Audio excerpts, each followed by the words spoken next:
നമസ്കാരം. നമുക്കറിയാം, കുറച്ച് ദിവസമായിട്ട് കേരളത്തിൽ എല്ലായിടത്തും ഭയങ്കര മഴയാണ്. ഈ കാലവർഷക്കാലം വന്നു. കാലവർഷത്തിന് മുമ്പ് തന്നെ നമുക്കറിയാം വെള്ളക്കെട്ടും മഴയും ഒക്കെ ആയിട്ട് എല്ലാ സ്ഥലത്തും ഭയങ്കരമായ പ്രശ്നങ്ങളാണ്. നമ്മുടെ നാട്ടിൽ പല സ്ഥലങ്ങളിലും വെള്ളക്കെട്ടുണ്ട്. അപ്പോൾ ഈ മഴക്കാലം വരുമ്പോൾ പേഷ്യൻസിന് എന്തൊക്കെയാണ് ശ്രദ്ധിക്കേണ്ടത്, നമ്മുടെ വാതരോഗികൾ എന്തൊക്കെ ശ്രദ്ധിക്കണം എന്നതിനെക്കുറിച്ചാണ് ഇന്നത്തെ വീഡിയോ. മഴക്കാലത്ത് നമുക്കറിയാം പലതരത്തിലുള്ള പകർച്ചവ്യാധി രോഗങ്ങൾ പടർന്നു പിടിക്കും. അതൊരു പ്രശ്നമാണ്. രണ്ട്, വാതരോഗത്തിന് ചെറിയ പ്രശ്നങ്ങളുണ്ടാകും. മഴക്കാലത്ത് സ്വതവേ കഴിഞ്ഞ് പെട്ടെന്ന് ടെമ്പറേച്ചർ താന്നു. നമുക്ക് മെയ് 15 ഭയങ്കര ചൂടായിരുന്നു, സഹിക്കാൻ പറ്റാത്ത ചൂടായിരുന്നു. പെട്ടെന്ന് ടെമ്പറേച്ചർ താന്നു. ആ താഴ്ന്ന സമയത്ത് വേദനകൾ കൂടുതലായിട്ട് അനുഭവപ്പെടും. ഇതിന് മുമ്പത്തെ വീഡിയോയിൽ നമ്മൾ പറഞ്ഞതാണ്, എസ്പെഷ്യലി മുട്ടിന് തേയ്മാനമുള്ളവർക്കോ അല്ലെങ്കിൽ റുമറ്റോയിഡ് ആർട്ടറീസ് ഉള്ളവർക്കൊക്കെ രാവിലെ എഴുന്നേൽക്കുമ്പോൾ സ്റ്റിഫ്നെസ് കാണും. ആ സ്റ്റിഫ്നെസ് ഈ തണുപ്പത്ത് കൂടുതലായിരിക്കും. അതുപോലെ കയ്യിനും കാലും പെരുപ്പുള്ളവർക്ക് ഈ തണുപ്പത്ത് വരുമ്പോൾ പെരുപ്പ് കൂടുതലായിട്ട് അനുഭവപ്പെടും. അപ്പോൾ ഇവരോട് പറയാനുള്ളതെന്ന് വെച്ച് കഴിഞ്ഞാൽ, ഒന്നാമത്തെ കാര്യം, രാവിലെ എഴുന്നേറ്റ് ഒരു 5 മിനിറ്റ് ഒന്ന് എക്സസൈസ് ചെയ്യുക. കൈയും കാലൊക്കെ നന്നായിട്ട് എക്സസൈസ് ചെയ്യുക.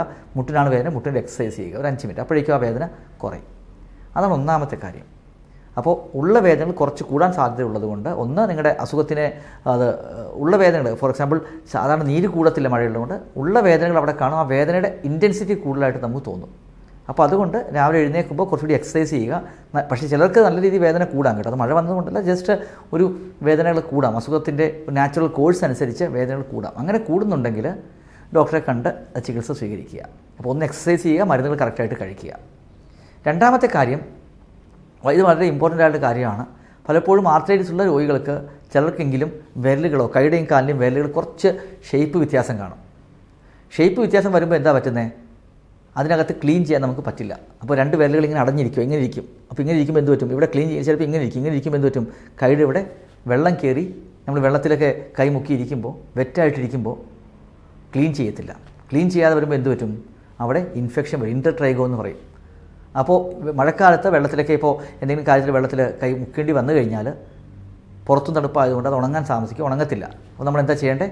ഒരു ചെറിയ തുവാലെടുത്ത് അല്ലെങ്കിൽ ചെറിയ തുണി എടുത്ത് നന്നായിട്ട് ക്ലീൻ ചെയ്ത് വെക്കണം. അല്ലെങ്കിൽ കോട്ടൺ എടുത്ത് ഈ വിരലുകൾക്കിടയിലുള്ള സ്ഥലത്ത് വെറ്റായിട്ടിരിക്കുന്ന കഴിയുന്നത് അവോയ്ഡ് ചെയ്യണം. അപ്പോൾ അവിടെ നന്നായിട്ട് ക്ലീൻ ചെയ്ത് വെക്കുക. അതാണ് രണ്ടാമത്തെ. പലപ്പോഴും ഇപ്പോൾ കുറച്ച് ആർത്രൈറ്റിസുകൾക്ക് അത് കാണത്തുള്ളൂ. മൂന്നാമത്തെ കാര്യമാണ്, പകർച്ചവ്യാധികളാണ് ഈ മഴക്കാലത്തിൻ്റെ ഏറ്റവും വലിയ പ്രശ്നം. അപ്പോൾ പകർച്ചവ്യാധി ഉള്ളപ്പോൾ നമ്മൾ എന്താ ചെയ്യേണ്ടത്? ഒന്ന്, പകർച്ചവ്യാധി വരാതിരിക്കാൻ നോക്കണം. എന്തൊക്കെ പകർച്ചവ്യാധികളാണ് കൂടുതലായിട്ട് കാണുന്നത്? ഒന്നാമത്തെ പകർച്ചവ്യാധി നമുക്കറിയാം, ഇപ്പോൾ തന്നെ കേരളത്തിൻ്റെ പല ഭാഗത്തും മഞ്ഞപ്പിത്തം പോലെയുള്ള അസുഖങ്ങളുണ്ട്. അതുപോലെ ഡയറിയൽ ഡിസീസസ്, വയറിളക്കം, ഛർദിൽ, ഫുഡ് പോയ്സണിങ്, ഇതൊക്കെ മഴക്കാലത്ത് കൂടും. അപ്പോൾ അതിനെന്താ ചെയ്യേണ്ടത്? ഒന്ന്, തിളപ്പച്ചാറ്റിയ വെള്ളം മാത്രം കുടിക്കുക.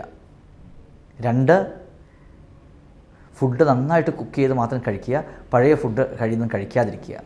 മൂന്ന്, നമ്മുടെ കണ്ടമാനം കൊതുകും ഇതൊക്കെ കൂടുതൽ കാണും ഈ മഴക്കാലത്ത്. അപ്പോൾ നമ്മൾ എന്താ ചെയ്യേണ്ടത്? ആഹാര സാധനങ്ങൾ മൂടി മാത്രം സൂക്ഷിക്കുക. ആഹാരം കഴിക്കുമ്പോൾ നല്ല ചൂടുള്ള ആഹാരം മാത്രം കഴിക്കുക. ആഹാരം കഴിക്കുന്നതിന് മുമ്പ് കൈ നന്നായിട്ട് ശുചിയാക്കുക. അപ്പോൾ ഇത് ചെയ്ത് കഴിഞ്ഞാൽ നമ്മുടെ ആഹാരത്തിൽ നിന്ന് വരുന്ന രോഗങ്ങൾ കുറയും. അതായത് ആഹാരത്തിൽ നിന്ന് വരുന്ന രോഗങ്ങൾ ഞാൻ പറഞ്ഞ മഞ്ഞപ്പിത്തം, അല്ലെങ്കിൽ ഛർദിൽ, വയറിളക്കം തുടങ്ങിയ അസുഖങ്ങൾ കുറയും. അപ്പോൾ തിളപ്പിച്ചാറ്റിയ വെള്ളം കഴിക്കുക, ചൂടുള്ള ആഹാരം കഴിക്കുക, കഴിയുന്നതും ആഹാരം വയ്ക്കും മൂടി സൂക്ഷിക്കുക, കൈ നന്നായിട്ട് കഴുകിയ ശേഷം മാത്രം ആഹാരം കഴിക്കുക. ഈ 3 കാര്യങ്ങൾ നമ്മൾ ശ്രദ്ധിക്കുക. അപ്പോൾ ചോദിക്കും, നമുക്ക് ഇത് വാതരോഗികൾക്ക് എന്താ ഇതിനകത്ത് പ്രത്യേകത? പലപ്പോഴും വാതരോഗികളുടെ ഒരു പ്രശ്നം നമുക്കറിയാം, ഇവർ ഇമ്മ്യൂണോ സപ്രസീവ് മരുന്ന് കഴിക്കുന്നത് അല്ലേ. അതായത് പ്രതിരോധ ശക്തി ഇവർക്ക് ബാക്കിയുള്ളവരെക്കാളും കുറച്ച് താഴെയായിരിക്കും. ആ പ്രതിരോധ ശക്തി താഴെയായിരിക്കുന്ന സമയത്ത് നമുക്ക് ചെറിയൊരു ഇൻഫെക്ഷൻ വന്നാൽ തന്നെ വലുതായിട്ട് ആ ഇൻഫെക്ഷൻ അവരെ അഫക്റ്റ് ചെയ്യാൻ സാധ്യതയുണ്ട്. അത് രക്തത്തിലേക്ക് പടരാൻ സാധ്യതയുണ്ട്. സ്ഥിതി ഗുരുതരമാകാനും സാധ്യതയുണ്ട്. അതുകൊണ്ട് കഴിയുന്നതും ഇൻഫെക്ഷൻ വരുന്നതിൽ നിന്ന് നമ്മൾ സൂക്ഷിക്കണം. എസ്പെഷ്യലി മെത്തോട്രെക്സേറ്റോ അങ്ങനെയുള്ള മരുന്നുകൾ കഴിക്കുന്നവർക്ക് മഞ്ഞപ്പിത്തം വന്നാൽ കോംപ്ലിക്കേഷൻ കൂടാനുള്ള സാധ്യതയുണ്ട്. അതുകൊണ്ട് തന്നെ നമ്മൾ ഈ കാര്യങ്ങൾ നമ്മൾ സൂക്ഷിക്കുക. നമുക്ക് ഫുഡിൽ നിന്ന് വരുന്ന ഇൻഫെക്ഷൻ ഈസി ആയിട്ട് നമുക്ക് പ്രിവെൻറ്റ് ചെയ്യാൻ പറ്റുന്നേ ഉള്ളൂ. രണ്ടാമത്തെ തരത്തിൽ ഇൻഫെക്ഷൻ വേറൊരു തരത്തിൽ പ്രശ്നമാണ് കൊതുകുകളിൽ നിന്നുണ്ടാകുന്നത്. നമുക്കറിയാം, ഡെങ്കി ഫീവർ ആണ് ഏറ്റവും കൂടുതലായിട്ട് നമ്മുടെ നാട്ടിൽ ഈ സമയത്ത് കണ്ടുവരുന്നത്. വെസ്റ്റ്നൈലൊക്കെ ഇപ്പോൾ വന്നിട്ടുണ്ട്, പക്ഷേ ഡെങ്കിയാണ് ഏറ്റവും കൂടുതലായിട്ട് കാണുന്നത്. ഡെങ്കി എവിടെയാണ് ഉണ്ടാകുന്നത്? നമുക്കറിയാം, നമ്മുടെ വീട്ടിലൊക്കെ ചെറിയ വെള്ളം കെട്ടിക്കിടക്കും. എസ്പെഷ്യലി ചെറിയ പോട്ട്സ് കാണും. ആ പോട്ട്സിൽ ചെറിയ കലങ്ങൾ കാണും. ആ കലങ്ങളത്തിൽ അല്ലെങ്കിൽ ചെറിയൊരു വെള്ളം സൂക്ഷിച്ച് വെച്ച് കാണും. അതിനകത്തൊക്കെ മഴ വിട്ട് അവിടെ വെള്ളം കെട്ടിക്കിടക്കുന്നു. അതിനകത്ത് കൊതുക് മുട്ടയിട്ട് ആ കൊതുകാണ് വന്ന് ഡെങ്കി ഫീവർ പരത്തുന്നത്. ഡെങ്കി കഴിഞ്ഞ് കുറേ കൊല്ലങ്ങളായിട്ട് കേരളത്തിൽ പല സമയത്തും വളരെ കൂടുതലായിട്ട് കാണാറുണ്ട്. ഈ മഴക്കാലം കഴിയുമ്പോഴാണത് കൂടി വരുന്നത്. അപ്പോൾ ഡെങ്കി വരാതിരിക്കാൻ നമ്മൾ എന്താ ചെയ്യേണ്ടത്? ഒന്ന് വളരെ സിമ്പിളാണ്. നമ്മുടെ വീട്ടിൽ വെള്ളം കെട്ടിക്കിടക്കുന്ന സ്ഥലങ്ങളിൽ കഴിയുന്നതും വെള്ളം കെട്ടിക്കിടാതിരിക്കാൻ നോക്കുക. എസ്പെഷ്യലി നമ്മുടെ ചെറിയ ചെറിയ പാത്രങ്ങളിലൊക്കെ മഴവെള്ളം വീണിട്ട് അത് സംഭരണിയായിട്ട് അതിൽ ഇരിപ്പുണ്ടെങ്കിൽ അത് ഒഴിച്ച് കളയുക. ഈ ഡെങ്കി ഫീവറിൻ്റെയും ഈ ഇൻഫെക്ഷൻ്റെയും വാതരോഗങ്ങളുടെ പ്രശ്നം ഒന്ന് ഞാൻ പറഞ്ഞു.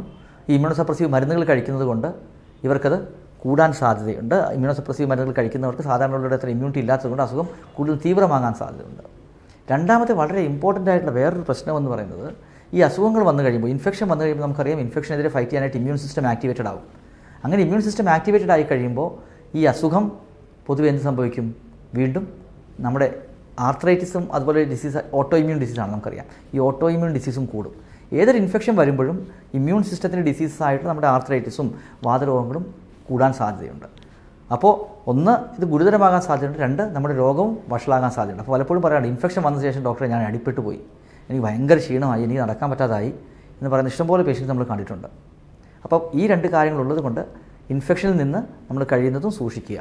മൂന്നാമത്തെ ഒരു ഇമ്പോർട്ടൻ്റ് ആയിട്ടുള്ള കാര്യമാണ്, പലപ്പോഴും മഴക്കാലത്ത് നമ്മുടെ വെള്ളം വീണ് നമ്മുടെ ശരീരത്തിൽ പലപ്പോഴും തറയിലൊക്കെ വെള്ളം വീണ് കഴിഞ്ഞാൽ തെന്നി വീഴാനുള്ള സാധ്യതയുണ്ട്.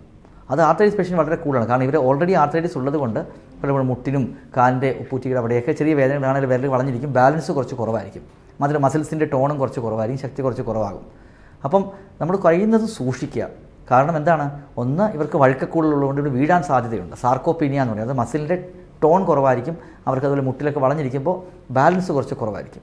അപ്പോൾ ബാലൻസ് കുറവുണ്ടെങ്കിൽ വീഴാതിരിക്കാൻ ശ്രദ്ധിക്കുക, വളരെ ഇമ്പോർട്ടൻ്റ് ആണ്. വീണ് കഴിഞ്ഞാൽ ഉണ്ട പ്രശ്നം എന്താണ്? എല്ല് ഒടിയാൻ സാധ്യതയുണ്ട്. എല്ല് എന്തുകൊണ്ടാണ് ഒടിയാൻ സാധ്യത? ആർത്രൈറ്റിസ് രോഗികൾ, നമുക്ക് എല്ലാവർക്കും പണ്ട് തൊട്ടേ അറിയാവുന്ന സത്യമാണ്, ആർത്രൈറ്റിസ് രോഗികൾക്ക് ഓസ്റ്റിയോപോറസ് ഒന്ന് പറഞ്ഞിട്ടുണ്ടാകും. ഓസ്റ്റിയോപോറസ് എന്ന് വെച്ചാൽ എല്ലുകൾക്കുണ്ടാകുന്ന ബലക്കുറവാണ്. എല്ലുകൾക്കുണ്ടാകുന്ന ബലക്കുറവുള്ളത് കൊണ്ട് ഇവർക്ക് ഒടിയാനും സാധ്യതയുണ്ട്. ഈ കാര്യങ്ങൾ ശ്രദ്ധിച്ച് മുന്നോട്ട് പോയി കഴിഞ്ഞാൽ മഴക്കാലത്ത് വലിയ കുഴപ്പമില്ലാതെ നമുക്ക് ഈ മഴക്കാലം കടന്നു കിട്ടും.